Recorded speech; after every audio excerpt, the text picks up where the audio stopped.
How's it going, cuties? Welcome back to the Ask Very Ultraviolet YouTube channel. My name is Violet, and let's just jump in. Okay, wait, I'm gonna stop doing that. As always, before we get into it, the gameplay is from my Twitch channel, twitch.tv/veryultraviolet. Don't forget to subscribe to this channel. Don't forget to subscribe to my other YouTube channel, which will be at the end of this video as well as in the description.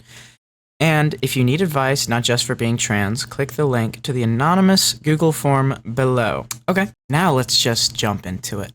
The first question I have is, if someone is talking about a trans person before they transitioned, would it be okay to use the pronouns of the person before they transitioned? For example, in Undertale, Mad Dummy still used they them pronouns while living in the training dummy, but started to use she her pronouns when she later took the Mew Mew doll and became Mad Mew Mew. So in this context, if I'm talking about Mad Dummy specifically, would I use the old they pronouns or the new she pronouns? This is a good question, and I love the fact that you used the Mad Mew Mew Mad Dummy thing. I think that's awesome. Undertale's my favorite game of all time, in case you're unaware. But it is a really good question, and I think it's something that a lot of people, especially non-trans people, get confused about a lot of the time. And the first thing I'd like to say is that it generally does depend on the trans person. If you want to ask and say, you know, hey, if I'm talking about you before you transitioned, you know, how does this make you feel? But I would say generally, the answer that most trans people would give you is that they'd want to be gendered how they are now, because being trans it's not something that, I'll explain it like this. Trans people most of them have always felt like there is something wrong with them, and they haven't understood why until they figured out that they were trans. So that transness was always with them, because even if they transition, they're still them. So for me, I always feel like I've been Violet, even though, you know, I didn't choose my name until a couple years ago. So yeah, I mean, I guess the answer is just gender them how they are now. And, you know, you can ask, but I feel like the majority of people are going to give you the answer that I gave, which is gender them how they are, because I always felt trans. I just didn't know that I felt trans, but it was a good question. And I love the Undertale example. So the second question I have is, how do you deal with hate so well? This is a good question, and it's one I've gotten before. And I think that the important thing that I try to remember is that, first of all, Twitter is not real life. You know, you see me deal with transphobes really well on Twitter because I don't see it as real life. And, you know, sometimes things do get to me, but I think the important thing is to remember that I should try my hardest to not let it get to me. And, you know, transphobes, this is gonna sound really bad. Maybe not. Hopefully it resonates. But I feel smarter than transphobes, because these people, I mean, a lot of them don't go to college and stuff like that. I've just graduated high school, but I mean, I'm about to go to college, and they're just not educated. They don't know trans people. They don't know what it's like. They're speaking out of ignorance, and there's no use in engaging in serious conversation with ignorant people. So I just don't give them the energy. I don't give them the time of day, because there's no point. Now, you know, sometimes I get hate from people that are not transphobes, and they're just assholes. And with that, again, Twitter isn't real life. And I don't know, it's just like, am I really gonna let online discourse get to me? That's the thing. Is this worth it? And it's not a bad thing if it does get to you. But if it does, I recommend you just take a step back, turn your phone off, turn off your, you know, do something that isn't social media, maybe play a video game, maybe go on a walk, and just think, like, I can literally just turn off my screen and these people disappear, you know? And you know, there's that meme of Tyler the Creator where he tweeted, like, how is cyberbullying even real? Just, you know, look away from the computer or something like that, which, it's funny.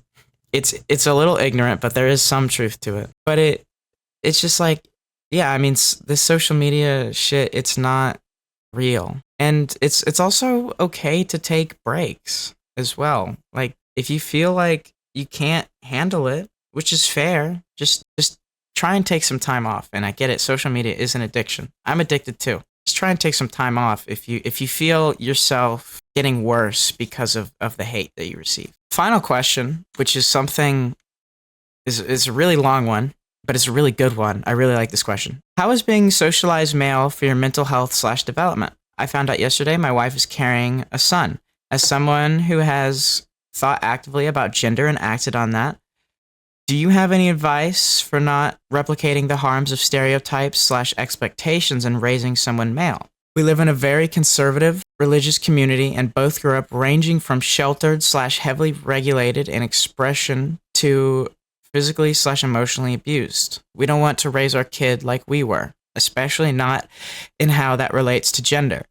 But we don't have a model of any other way. First off, congratulations on the pregnancy. So to the first part of your question, how is being socialized male for your mental health slash development? I think it definitely does give you some dysphoria because I was raised a boy. You know, I wasn't allowed to sleep over at girls' houses when I was little. And I mean, I always had like a lot of girl friends, like, you know, friends that were girls, you know. So that sort of helped. But I mean, growing up, I mean, my parents, you know, they got me toy cars and robots and stuff like that.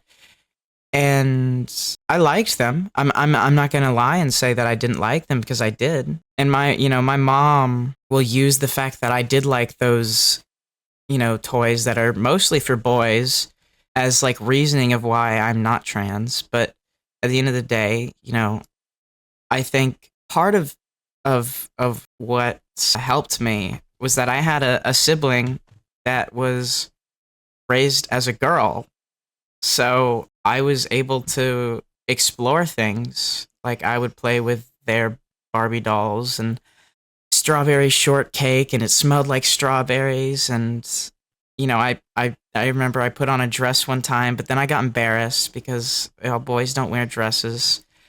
So I mean, I don't know. It affects how you act, and it still affects how I act to this day. But I think I've just tried to be okay with the fact that I'm not going to 100% be the most like feminine and like I don't know. I just it's definitely affected my development and it's definitely affected my dysphoria, but I don't think that I am losing out on too much. I guess that's not the right word or phrase or whatever, but it's okay. I'm okay with it. That being said, to answer the second part of your question, I think the most important thing is to just let children explore and be curious. You know, maybe, you know, let your child's, you know, sort of like, you know, if they want a Barbie doll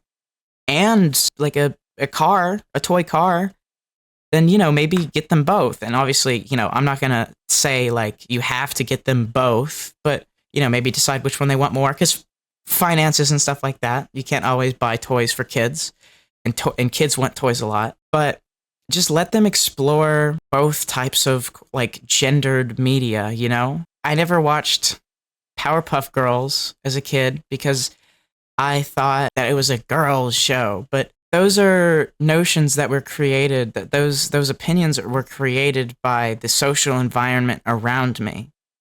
So I think just let your kid explore who they want to be. And you know, there's going to be influences from school.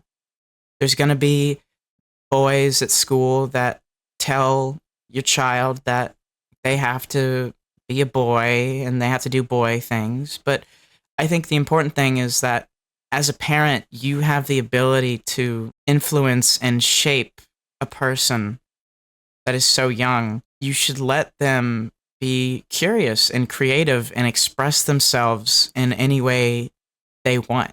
because, children have this innocence. They don't understand anything. Everything is new to them. It's like childlike wonder. So just, yeah, I mean, let children be curious. Don't, and it maybe turns out that your child wants to be a boy, and obviously, like, you seem okay with that. And, again, statistically speaking, your child may be there's a good chance that your child will be a boy, but let them explore. I think that's the most important thing that you can give children, is letting them be free and express themselves and have the ability to be a child and learn. I'm sorry if all these videos are kind of rambles. I hope you guys appreciate that.